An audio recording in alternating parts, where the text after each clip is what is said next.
पर आपके साथ मैं हूं सुरभि तिवारी और अब खबरों में वक्त हो चला है देवभूमि की खबरों का। सबसे पहले खबर देहरादून से, जहां पर सहसपुर क्षेत्र के ग्राम कोटरा कल्याणपुर में रास्ते को अवैध रूप से बंद कर दिया गया, जिसके बाद से प्रशासन ने बुलडोजर चलाकर कार्रवाई को अंजाम दिया और सार्वजनिक रास्ते को आखिरकार खुलवा ही दिया। बता दें कि तहसील अधिकारियों ने पुलिस बल के साथ मौके पर पहुंच करके कार्रवाई को अंजाम दिया है, जिससे कि ग्रामीणों को बड़ी राहत मिली है। जानकारी के अनुसार ग्रामीणों की खेतों तक जाने वाले सार्वजनिक मार्ग को एक निजी संस्थान के संचालक और स्टाफ की ओर से पत्थर, गमले और पेड़ लगा करके बंद कर दिया गया था। इतना ही नहीं, मौके पर सार्वजनिक रास्ता नहीं है का बोर्ड भी लगा दिया गया था, जिससे कि ग्रामीणों को अपने खेतों तक पहुंचने में भारी दिक्कतों का सामना करना पड़ रहा था। जिसके बाद ग्रामीणों ने शिकायत की और शिकायत के बाद से तहसील प्रशासन हरकत में आया और पुलिस की मौजूदगी में कार्रवाई कर रास्ते को फिर से बहाल कराया गया। मौके पर मौजूद तहसीलदार विकास नगर ने सख्त चेतावनी देते हुए कहा है कि भविष्य में अगर दोबारा इस तरह सार्वजनिक मार्ग को बाधित करने की कोशिश की गई तो संबंधित संस्थानों के खिलाफ कड़ी कानूनी कार्रवाई की जाएगी।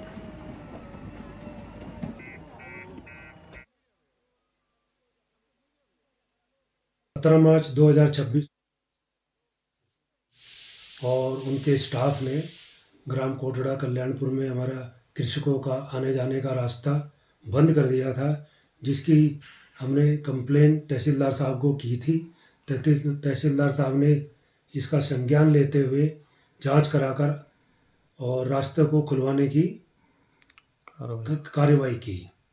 आज राजस्व डिपार्टमेंट की टीम और पुलिस टीम ने मिलकर इस रास्ते को पूरा खुलवा दिया है और हम इसके लिए शासन के बहुत ही आभारी हैं और सब ग्राम वालों को इससे बहुत राहत मिली है। कोटरा कल्याणपुर में सार्वजनिक रास्ते पर अवैध कब्जा यह दिखाता है कि कैसे निजी स्वार्थ आम लोगों के अधिकारों पर भारी पड़ते हैं, लेकिन प्रशासन की सख्त कार्रवाई ने साफ कर दिया है कि जनमार्ग पर कब्जा बर्दाश्त नहीं होगा। अब ग्रामीणों को राहत मिली है, लेकिन सवाल यह है कि ऐसे हालात बनने से पहले निगरानी क्यों नहीं होती। फिलहाल यह कार्रवाई एक मजबूत संदेश जरूर देती है। न्यूज इंडिया के लिए अमित रावत, विकासनगर। तो हरिद्वार में नीट यूजी 2026 परीक्षा को लेकर के सुरक्षा व्यवस्था पूरी तरीके से हाई अलर्ट पर नजर आ रही है, जहां सुबह से ही जिले के सभी परीक्षा केंद्रों पर पुलिस और प्रशासन की टीमें मुस्तैद दिखाई दी। परीक्षा शुरू होने से पहले ही केंद्रों के बाहर सघन चेकिंग अभियान चलाया गया। डॉग स्क्वाड और पुलिस टीम ने हर एंट्री पॉइंट पर जांच की। परीक्षार्थियों की एंट्री से पहले मेटल डिटेक्टर से तलाशी भी ली गई। केंद्रों के आसपास भी पुलिस लगातार गश्त करती रही।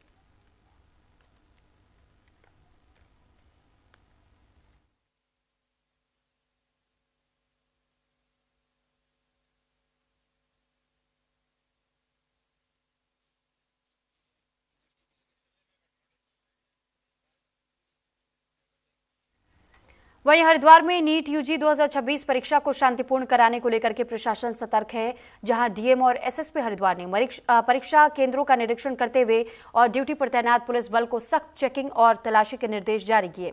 परीक्षा केंद्रों से अनवांटेड तत्वों को दूर रखने पर विशेष जोर दिया गया। बता दें कि परीक्षा के दौरान सुरक्षा और अनुशासन बनाए रखने के लिए व्यापक व्यवस्था की गई है। प्रशासन ने परीक्षा के सकुशल कराने के लिए सभी तैयारियां भी पूरी होने का दावा किया।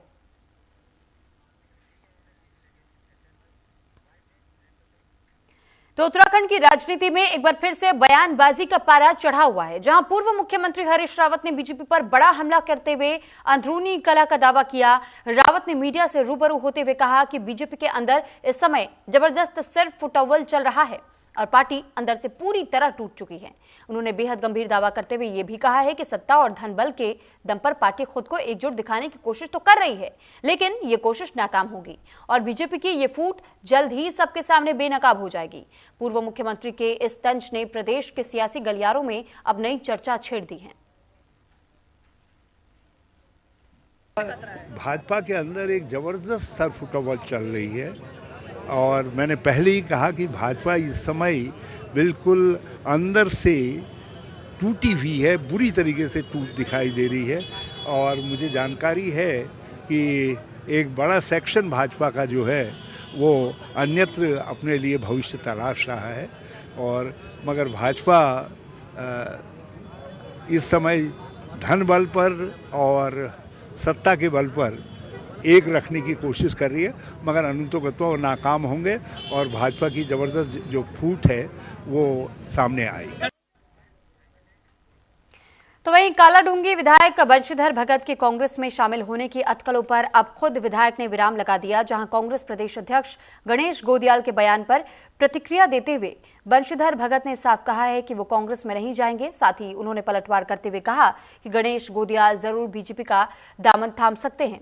दरअसल कांग्रेस प्रदेश अध्यक्ष गणेश गोदियाल ने इशारों में कहा था कि कालाढूंगी विधायक बंशीधर भगत कांग्रेस में आ सकते हैं।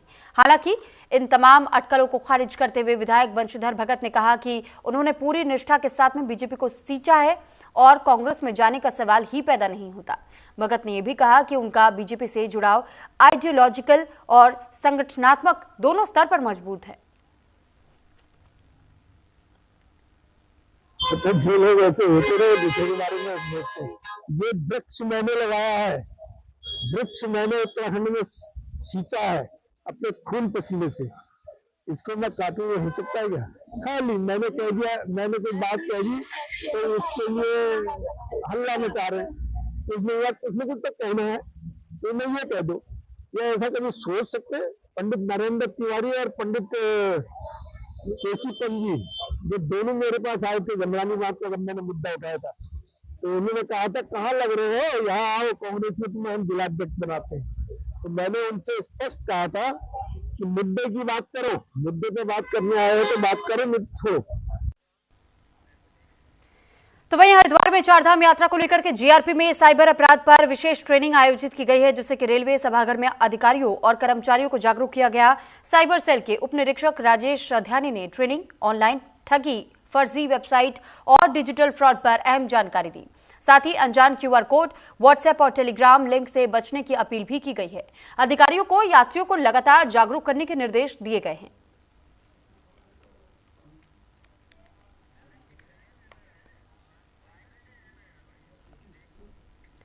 कालाढूंगी नगर और ग्रामीण क्षेत्र के लोगों के लिए रामलीला ग्राउंड में फ्री स्वास्थ्य शिविर का आयोजन किया गया है, जहां पर इस शिविर में बड़ी संख्या में लोगों ने पहुंचकर के स्वास्थ्य जांच कराई है और मुफ्त दवाइयों का लाभ भी उठाया।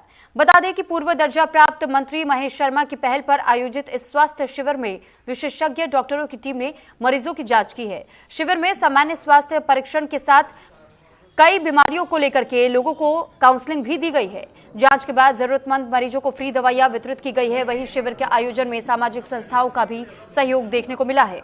आयोजकों ने यह कहा है कि ऐसे स्वास्थ्य शिविरों का उद्देश्य ग्रामीण और नगर क्षेत्र के जरूरतमंद लोगों तक बेहतर स्वास्थ्य सुविधाएं पहुंचाना है, ताकि समय पर जांच और इलाज से लोग गंभीर बीमारियों के साथ में बच सके।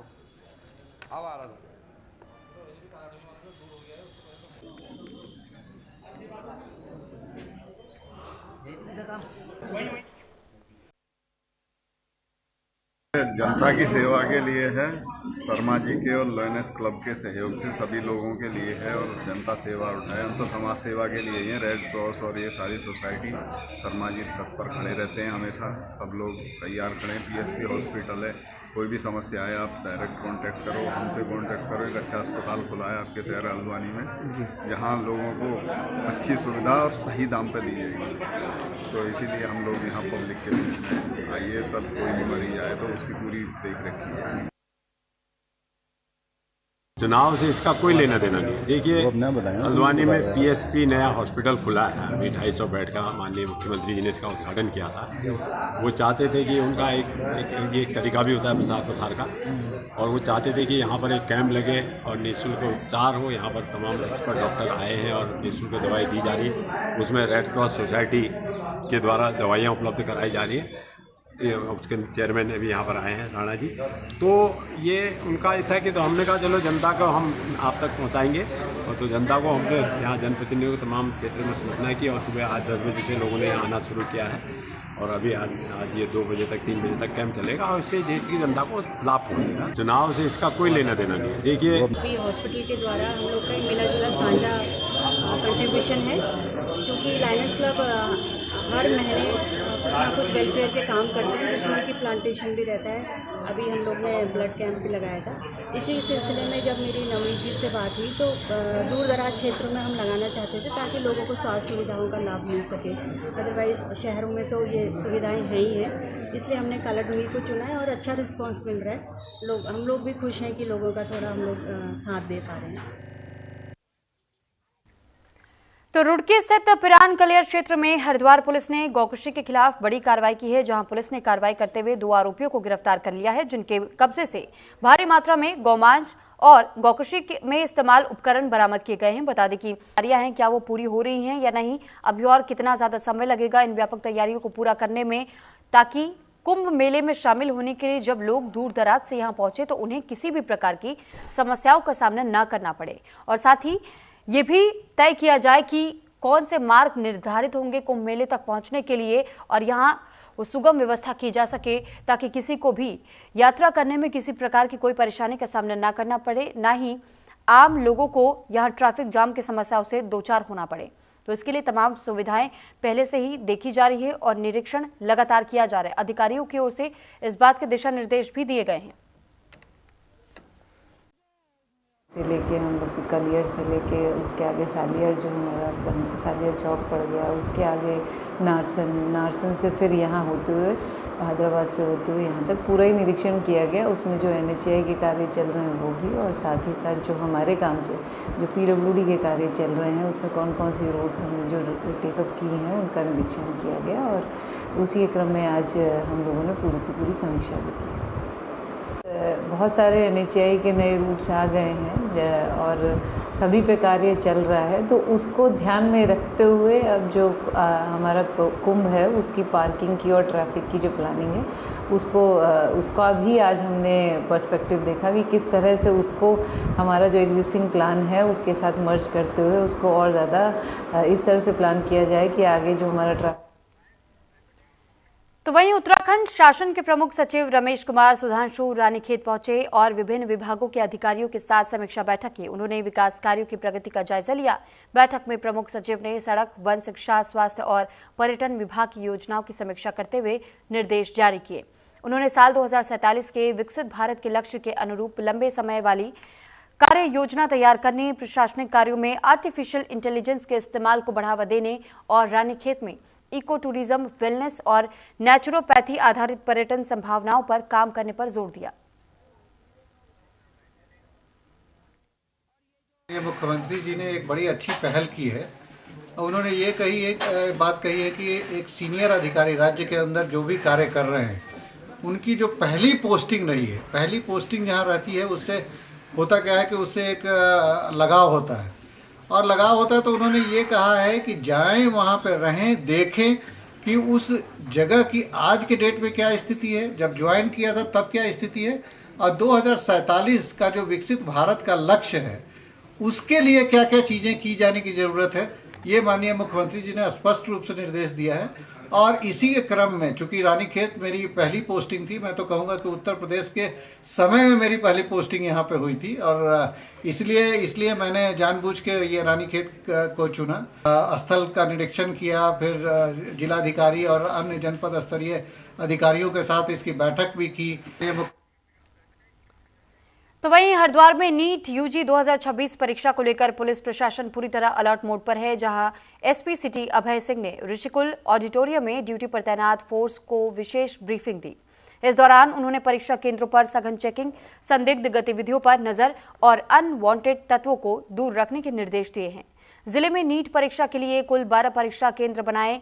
वहीं हरिद्वार पुलिस ने निष्पक्ष, शांतिपूर्ण और सुरक्षित परीक्षा संचालन के लिए व्यापक तैयारियां पूरी कर ली हैं।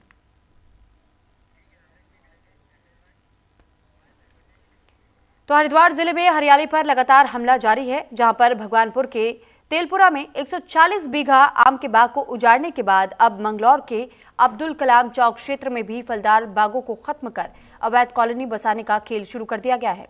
ये तस्वीरें उन बागों की हैं जो कुछ समय पहले तक हरिद्वार के वातावरण को शुद्ध करने का काम कर रहे थे। बता दें कि अब्दुल कलाम चौक के पास स्थित आम के बागों को साफ कर अवैध प्लॉटिंग की जा रही है। स्थानीय लोगों का यह आरोप है कि सत्ता संरक्षण के चलते माफिया बेखौफ होकर के पर्यावरण को नुकसान पहुंचाने का काम कर रहे हैं। हरिद्वार में भू माफियाओं की बढ़ती सक्रियता ने प्रशासनिक कार्य प्रणाली पर भी गंभीर सवाल खड़े कर दिए हैं। अब देखना होगा कि जिम्मेदारों पर सख्त कार्रवाई होती है या धर्म नगरी की हरियाली यूं ही उजड़ती रहेगी। सवाल ये भी है कि HRDA और प्रशासन की कार्रवाई के बावजूद भू माफियाओं के हौसले इतने बुलंद कैसे हैं।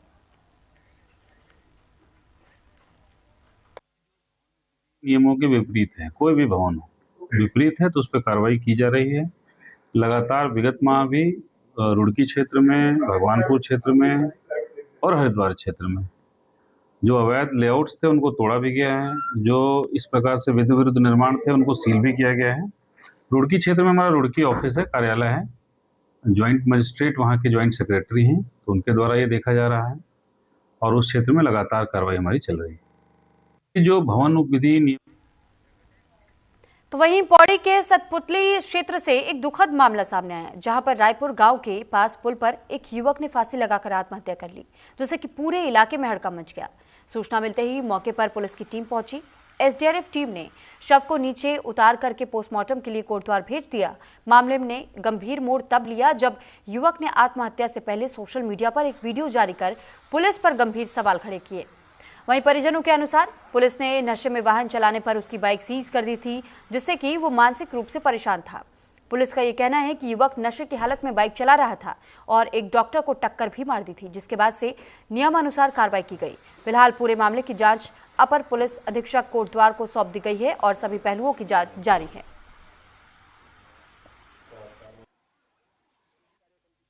वन 112 के माध्यम से थाना सतपुली पर एक सूचना प्राप्त हुई। उसके उपरांत थाने की फोर्स जब मौके पर पहुंची तो पाया कि दंगलेश्वर पुल पर एक व्यक्ति का शव लटका हुआ है। मृतक की पहचान पंकज कुमार सन ऑफ प्रकाश चंद के रूप में हुई। इस घटना के तुरंत बाद जो हमारी FSL की यूनिट है वो मौके पर गई। पूरी घटना स्थल की फोटोग्राफी वीडियोग्राफी की गई और मृतक का पंचायतनामा करने के उपरांत पोस्टमार्टम के लिए बॉडी को कोटद्वार हॉस्पिटल के लिए रवाना किया गया है।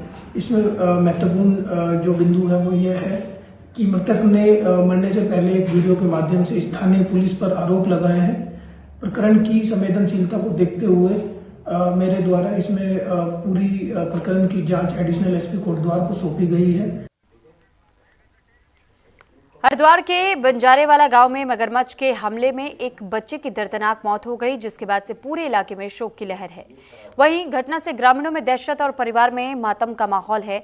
बता दें कि पूर्व राज्य मंत्री सुबोध राकेश पीड़ित परिवार के घर पहुंचे और परिजनों को सांत्वना देते हुए हर संभव मदद का भरोसा दिलाया। साथ ही मामले को गंभीरता से लेते हुए सुबोध राकेश ने कैबिनेट वन मंत्री सुबोध उनियाल से बातचीत की, जिसके बाद वन मंत्री के निर्देश पर वन विभाग ने तुरंत कार्रवाई करते हुए पीड़ित परिवार को 3 लाख रुपए की आर्थिक सहायता का चेक सौंपा है। सुबोध राकेश ने इसे संवेदनशील और सराहनीय पहल बताते हुए कहा कि सरकार पीड़ित परिवार के साथ मजबूती के साथ खड़ी है।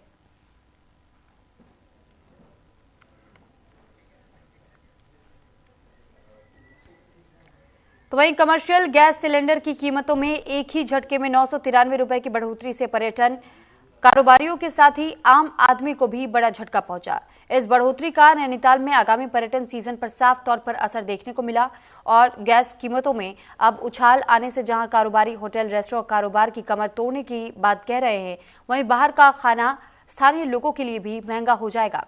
ऐसे में रेस्टोरेंट संचालकों का ये कहना है कि उन्हें अपने रेस्टोरेंट के खाने में 15 से 20% का इजाफा होने का अनुमान लगा रहे हैं। कारोबारियों ने सरकार से राहत की गुहार लगाई है।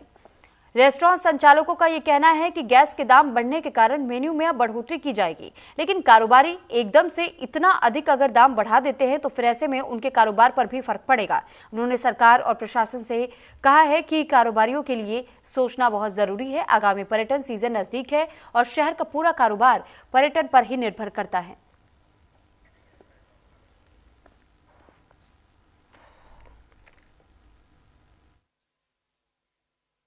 तो आदमी कैसे कारोबार करेगा? कारोबारी आज जो है व्यापारी आदमी को तो कोई सपोर्ट नहीं है। शासन प्रशासन जो भी है कोई देखने वाला नहीं है। होटल हो चाहे कोई हो, यहाँ से नारायण नगर सिलेंडर लेने जा रहा, लोकल भी आता है, टूरिस्ट भी आता है, रोज के आने वाले ज़्यादातर लोग हल्द्वानी से आते हैं, रुद्रपुर से आते हैं, नजदीक से, कैसे एकदम रेट बढ़ा दें?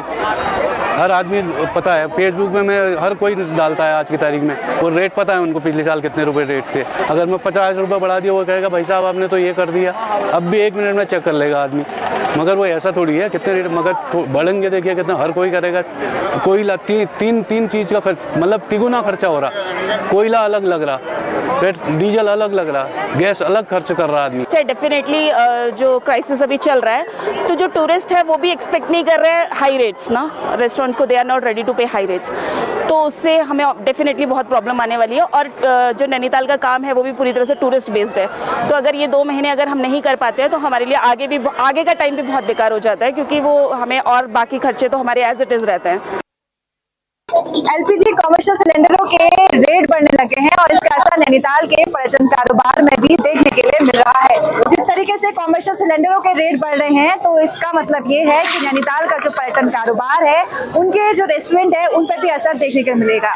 वहीं पर्यटन कारोबार से जुड़ा पूरा शहर है और कई सारे लोगों का कहना है कि अगर इसी तरीके से कमर्शियल सिलेंडर के जो रेट हैं वो बढ़ते हैं तो उनको अपने मेन्यू में भी 10 से 15% बढ़ाना पड़ेगा। न्यूज इंडिया के लिए नैनीताल से बीपीपुरा की रिपोर्ट। तो 5 राज्यों के चुनाव संपन्न होने के बाद जिस बात की आशंका जताई जा रही थी, आखिर वो सच साबित होता हुआ दिखाई दे रहा है। बता दें कि 19 किलो वाले कमर्शियल एलपीजी सिलेंडर की कीमतों में बड़ी बढ़ोतरी के बाद से नई रेट लिस्ट जारी कर दी गई। अब चंपावत जिले में भी होटल, ढाबा और स्ट्रीट फूड व्यापारियों को कमर्शियल गैस खरीदना महंगा हो चुका है। लोहाघाट गैस एजेंसी प्रबंधक उमेश बिष्ट ने बताया है कि लोहाघाट में 19 किलो वाले कमर्शियल गैस सिलेंडर के दामों में 952 रुपए की बढ़ोतरी हुई है। कमर्शियल सिलेंडर के दाम अब 2197 रुपए से बढ़कर के 3189 रुपए हो चुके हैं। इसके अलावा 5 किलो के गैस सिलेंडर में भी 241 रुपए की बढ़ोतरी की गई है। गैस बढ़ोतरी के कारण अब होटल, रेस्टोरेंट और स्ट्रीट फूड के दामों में जल्द बढ़ोतरी नजर आएगी, जिसका असर चाय से लेकर के मिठाई तक पर देखने को मिलेगा। वहीं कारोबारियों ने प्रशासन से सीजन को देखते हुए महीने में 4 कमर्शियल सिलेंडर उपलब्ध कराने की मांग की है। बहुत असर पड़ेगा और हमें कमर्शियल भी नहीं मिलेगा, जो कि रेट इतना बढ़ा दिया फिर भी कमर्शियल नहीं मिलेगा। तो मतलब व्यवस्था कुछ हो ही नहीं रही है, कुछ भी व्यवस्था नहीं है। तो कितने आप लोगों को बहुत ज़्यादा दिक्कत आ रही है, हमें बता रहे हैं। हाँ, बड़े कमर्शियल रेट बढ़ाने के बाद भी नहीं मिल रहे हैं। तो हमने जिस तरह से हम चल रहे हैं, हमने उसी तरह से चलना पड़ेगा। अभी फ़िलहाल हमारे पास एक ही साधन है, हमें अपना बिजनेस बचाना है और हमने दुकान के लिए प्रॉफिट ना समझते हुए हमने प्रॉफिट के लिए अभी कुछ भी नहीं सोचना और अपनी दुकान को बैलेंस लेके चलते हुए हमने ये चलना होगा। इससे जनता को तो ज़रूरी है कि कहीं ना कहीं महंगाई बढ़ेगी तो अब हम भी मजबूर हो जाएंगे, तो हमने भी महंगाई पर वृद्धि करनी पड़ेगी, हमने भी अपनी चीज़ों के रेट बढ़ाने पड़ेंगे। जनता के साथ साथ व्यापारियों के भी ऊपर भी अत्याचार हुआ है, क्योंकि जो ये गैस के दाम बढ़े हुए हैं इसकी वजह से व्यापारी तो परेशान है ही है। ऊपर से अगर व्यापारी इस गैस को यूज़ करता है तो अपने दामों को बढ़ाएगा। इस वजह से जनता के ऊपर, जनता की जेब के ऊपर बहुत प्रभाव पड़ेगा इसका। भरपूर के मिल ही नहीं रहे हैं। हमें 10 दिन में 1 सिलेंडर देने का वादा किया गया था और आज 20 दिन में 25 दिन में 1 सिलेंडर हमें उपलब्ध हो रहा है। तो अब क्या कहें, वो हमारे बारे में सोचे, आम जनता के बारे में सोचे, ताकि मतलब कम से कम कमर्शियली यूज कर रहे हैं तो उनको तो प्रचुर मात्रा में हम उपलब्ध कराए। इसी के साथ फिलहाल इस बुलेटिन में इतना ही। नमस्कार।